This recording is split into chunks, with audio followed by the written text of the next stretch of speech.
Olá! Eu queria contar a vocês aquilo que me convence de que não somos indivíduos. Sim, não somos indivíduos, nem temos personalidade.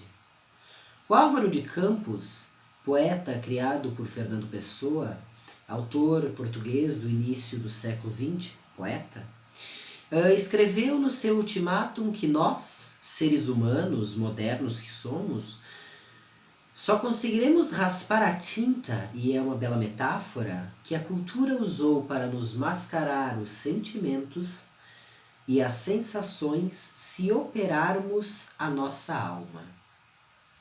Mas como? Por meio de uma intervenção cirúrgica que faz com que nos tomemos por ficções de nós mesmos, atores das nossas ações. Logo, não mais indivíduos. Não estou dizendo com isso que não somos mais pessoas. O que quero dizer é que não temos uma individualidade única e exclusivamente nossa. Para o dicionário Michaelis, que vocês podem acessar no Google facilmente, indivíduo é um adjetivo que representa o indivisível, aquilo que não se divide. Indivíduo, aqui, é uma pessoa considerada isoladamente em relação a uma coletividade. Mas por que indivíduo é algo ruim?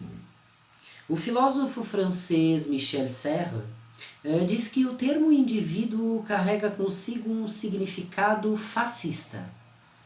Trata-se de algo que, nos levando ao pertencimento, enquanto indivíduos nós pertencemos a nós mesmos, somos propriedade de nós mesmos. É gerador de um fascismo que segrega. Eu me explico. Constituindo-se enquanto indivíduo, termo que não se desvincula de um território possuído, a pessoa muitas vezes é levada a segregar. Banir o estranho, o diferente, aquela pessoa que não se encaixa dentro dos padrões que formam a individualidade. Ora, todos nós sabemos que vivemos em uma sociedade tremendamente individualista. As pessoas são narcisistas. O Facebook e o Instagram trazem consigo um sem fim de pessoas disfarçadas de felizes. As pessoas, além disso, hoje já não mais parecem se interessar pela conversa ao vivo, é o que dizem. Celulares solitários é que parecem se encontrar no bar ou na pizzaria. Mas o que eu quero dizer é que a pessoa que se acha possuidora de determinadas qualidades e que as considera única e exclusivamente suas, muitas vezes se esquece de que a nossa subjetividade é fatalmente coletiva e não devemos jamais nos esquecermos disso. Quem sabe do sujeito coletivo muito bem são os poetas. Aquelas figuras que, vagabundas que são, valorizam a preguiça em detrimento do trabalho excessivo. Mário Quintana tem um livro belíssimo que se chama Da Preguiça como Método de Trabalho. É genial, vale muito a leitura. O que quero deixar claro é que enquanto uns, empresários de si mesmos, auto-intitulam-se, cronometram as suas vidas até a hora de fazer cocô, outros preferem o passo lento, a contemplação. O tempo é um fator determinante para quem não deseja ser padrão. Trata-se de contemplar a vida, não de fugir de si mesmo por meio do compromisso eterno marcado pelos ponteiros dos relógios das fábricas.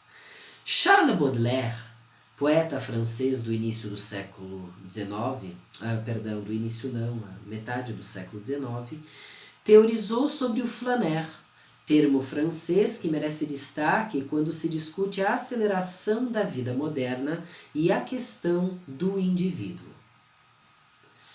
Que é o flâner senão um passeante de si mesmo? Aquela pessoa que, ao não se predicar, ao não se considerar indivíduo, alguém de algum modo especial marca a sua singularidade por meio da desaceleração e do anonimato em meio à multidão. O flaner se destaca da multidão porque leva a sua tartaruga para passear. Sim, é verdade, nos idos de 1840, era comum que se visse nas ruas cheias e corridas de Paris homens que levavam atadas a coleiras as suas tartarugas para dar uma volta pela cidade. Essa foi a forma que esses flaneres encontraram de se rebelar contra uma sociedade que vem se acelerando desde o início do século XIX. Sim, é comum desde essa época as pessoas reclamarem de um passo que vem se acelerando e de uma indiferença de pessoa a pessoa nas ruas das grandes cidades. Engels, amigo de Marx e militante, camarada de Marx, critica muito bem as ruas movimentadas e a frieza com que as pessoas não se comunicam, né, entre si. A subjetividade capitalista, Marx já o sabia muito bem, é capitalizada. A mercantilização dos sentimentos, afinal, vem desde o início do capitalismo, marcando a ferro as subjetividades individualistas, individualizando subjetividades. Mas o flaner é o homem da multidão. Aquele que, ao caminhar pelas ruas da cidade onde habita, permite-se despersonalizar-se, permite-se sentir-se parte de tudo. Flaner é aquele que se sente anônimo, não individuante. Pessoa aqui é impessoal. Para o filósofo italiano Giorgio Agamben, a expressão ser especial significa ser qualquer um ser comum, nada especial. Nas palavras do pensador, trata-se de ser tal qual é, indiferente e genericamente cada uma de suas qualidades que adere a elas sem deixar que nenhuma delas o identifique. O flaner faz morada no mundo. Ele é de lugar nenhum. Marinheiro das formas de ser, o flaner não tem pátria ou nação. A subjetividade flaner é passeante, ou seja, o flaner se passeia a si mesmo sem nunca se definir como isto ou aquilo. Não sou alegre nem triste, sou poeta, lembra-nos Cecília Meirelles. Penso que o grande perigo de se saber quem se é o de nos esquecermos da rebeldia que é vital a todo aquele que deseja florescer. Pensar a nós mesmos como possuidores de determinadas características impõe uma compreensão determinista das coisas, fatalmente determinista. O indivíduo se esquece de que nada está permanentemente atado a um único ponto fixo, uma alma. A vida é metamorfose. Se não fosse assim, não seria a vida. Atribuir-se características e predicações é esquecer-se de que a vida não é classificável, de maneira alguma. Classificar é trabalho da gramática e da indústria que precisam que todas as coisas sejam encaixadas em alguma gaveta que nada respeita o inclassificável, em nada. Aquilo que vai além das possibilidades humanas de compreensão. Mas nem tudo compreendemos, bem sabemos. O que podemos dizer que sabemos para afirmarmos que isto é certo ou aquilo é errado? É muito pequeno, é muito, muito pequeno acharmos que aquilo que consideramos certo, um exemplo, na sexualidade de alguém, é o que deveria ser seguido por todos como norma ou lei. O indivíduo, portanto, ao atribuir-se predicados, ao negar o que é fato, dois homens de mãos dadas na rua, por exemplo, ou duas mulheres namoradas, nega a própria vida, aquela que é mais, muito mais do que como deve ou não um macho ou uma fêmea agir em relação ao seu sexo de nascimento. E aqui cabe a questão final. Por que aquele que não é indivíduo é uma obra de arte? Ora, sabendo que não nascemos para determinado fim, sabendo que o corpo pode ser pensado e não unicamente manipulado para um objetivo que prima, por exemplo, por uma conduta moralmente aceita como sendo a certa em detrimento da errada, a pessoa que é arte assume para si mesma uma conduta ética e estética frente à vida. Os seres não são possuindo indivíduos imutáveis, os seres são estéticos. É princípio daquele que se sabe obra de arte. Já o sabia Oscar Wilde, autor irlandês do século XIX, a abertura para todas as experiências possíveis. Alguns vão dizer que estou defendendo com isso o caos social, a anarquia total.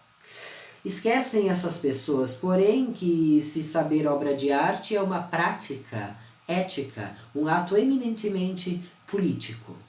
O poeta só pode viver a sua vida poeticamente porque não nega ser multidão. O poeta, o artista de si mesmo, não nega a multiplicidade da vida, aquela que é rica porque para sempre inacabada, aquela que é uma obra inacabada. Ser é criar a si mesmo. Ser é trabalho jamais concluído. O artista de si tem consciência de que a guerra ou qualquer tipo de governo autoritário mata. O artista de si pode criar, somente pode criar, porque deixa nascer. Não mata aquele que cria. Se cortasse o novo pela raiz, o artista não faria arte. Por fim, como viver como obra de arte é viver em franca aceitação da vida em prol de um aprimoramento de si enquanto ser humano. Trata-se de uma estética humilde em relação ao que não sabemos e em relação, acima de tudo, à vida. Aprimorar-se como ser humano é um grande compromisso, se não o maior, com a vida. Por fim, declamo para vocês o belo poema de Cecília Meirelles, a poeta que não soube mais que multiplicar-se para ser todos, na grande indeterminação que foi o seu eu. Renova-te, renasce em ti mesmo, multiplica os teus olhos para verem mais, multiplica os teus braços para semeares tudo. Destrói os olhos que tiverem visto, cria outros para as visões novas. Destrói os braços que tiverem semeado, para se esquecerem de colher. Sê sempre o mesmo, sempre outro, mas sempre alto, sempre longe e dentro de tudo. Obrigado.